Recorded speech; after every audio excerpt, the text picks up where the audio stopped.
Hi hello. അപ്പം നമുക്കൊരു journalling ചെയ്യാം കേട്ടോ. സോ ഇത് ബുക്ക് കുറച്ച് ഡിഫറൻസ് ആയിട്ടുണ്ടല്ലേ മറ്റേ ബുക്കിനേക്കാളും. ഈ ബുക്ക് ഞാൻ ഉണ്ടാക്കിയത് കുറേ മുന്നേ ഉണ്ടാക്കി വെച്ചാൽ കേട്ടോ. പക്ഷേ ഇതിൽ ഞാൻ അങ്ങനെ വർക്ക്സ് ഒന്നും ചെയ്തിട്ടില്ല എന്നാണ്. ഇത് നമ്മുടെ ചായപ്പൊടിയൊക്കെ ഉണ്ടാക്കിയ ശേഷം ചായപ്പൊടി വെള്ളം ഉണ്ടാക്കിയിട്ട് അതിലൊക്കെ നമ്മുടെ A4 ഷീറ്റൊക്കെ മുക്കി വെച്ചിട്ട് ഈ ഒരു ഷെയ്ഡ് കളറൊക്കെ ആക്കി എടുത്തിട്ട് പിന്നെ അതിൻ്റെ സൈഡൊക്കെ നമ്മുടെ ലൈറ്റർ കൊണ്ട് സെറ്റാക്കി അങ്ങനെ കുറേ പണിയെടുത്തിട്ടാണ് ഈ സംഭവം ഒന്ന് ഇങ്ങനെ ആയി കിട്ടിയത് കേട്ടോ. ഇത് ഞാൻ കുറേ മുന്നേ ചെയ്തതാണ്, ഇപ്പോൾ അടുത്തൊന്നുമല്ല, കുറേ മുന്നേ ചെയ്ത ഒരു ബുക്കാണ്. അത് പിന്നെ അങ്ങനെ യൂസ് ചെയ്യാറൊന്നുമില്ല. അപ്പം എന്ന് വിചാരിച്ചു ഓക്കെ ഇന്നത്തെ ജേർണലിങ് ഇതിലായിരിക്കട്ടെ. പിന്നെ ഇപ്പോൾ ജേർണലിങ് ചെയ്ത് ക്രാഫ്റ്റ് ചെയ്യാനുള്ള മൂഡൊക്കെ പോയി ഗൈസ്. ഇപ്പോൾ ക്രാഫ്റ്റിൻ്റെ ഒന്നും എന്താ പറയുക ഐഡിയാസ് തന്നെ വരുന്നില്ല, ഫുൾ ജേർണലിങ് മൈൻഡ് ആയിക്കണം. എന്തായാലും ഇന്നത്തെയും ഒരു ജേർണലിങ് വീഡിയോസ് നിങ്ങൾ കണ്ടേ പറ്റുള്ളൂ.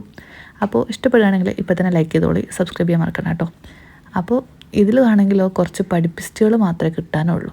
എന്തായാലും അവരെങ്കിൽ അവരെന്ന് വിചാരിച്ച് അവരെ കുറേ ഒട്ടിച്ചു കൊടുത്തിട്ടുണ്ട്. എന്തായാലും കുറച്ച് ആലോചനിച്ച് ഇരിക്കുന്ന ആൾക്കാരെയും അതേപോലെ ബുക്കിൽ നോക്കി എന്തോ ചിന്തിച്ചിരിക്കുന്ന ആൾക്കാരൊക്കെയാണ്.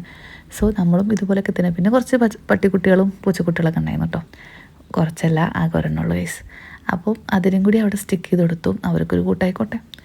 എന്തായാലും അങ്ങനെ പിന്നെയും കുറച്ച് സ്പേസ് അവിടെ കാണുന്നുണ്ടല്ലോ, അപ്പോൾ അവിടെയും കൂടി ഒന്ന് ഫില്ലാക്കി കൊടുക്കാമെന്ന് വിചാരിച്ച്. ഇത് പണ്ടത്തെ മറ്റേ ടൈപ്പ് റൈറ്റിങ്ങിൻ്റെ പോലെ ഉണ്ട് സാധനം, അത് തന്നെയാണെന്ന് തോന്നുന്നു. അപ്പോൾ അതും അവിടെ ഒട്ടിച്ചു കൊടുത്തു. പിന്നെ ഒരു സ്പേസ്, അപ്പോൾ അവിടെ എൻജോയ് യുവർ ലൈഫ്. അപ്പോൾ ലൈഫ് എൻജോയ് ചെയ്യുക, സംഭവം അടിപൊളിയായിരിക്കട്ടെ. അപ്പോൾ എല്ലാവർക്കും എൻ്റെ വക ഒരു ഓൾ ദി ബെസ്റ്റ് ഇരിക്കട്ടെ. അപ്പോൾ അത്ര തന്നെ ഉള്ളൂ. അപ്പോൾ ഇഷ്ടപ്പെടുകയാണെങ്കിൽ നേരത്തെ പറഞ്ഞ പോലെ ലൈക്ക് ചെയ്യാൻ മറക്കണ്ട, കമൻറ്റ് ചെയ്യാൻ മറക്കണ്ട കേട്ടോ. അപ്പോൾ ടാറ്റാ ബൈ, സീ യു.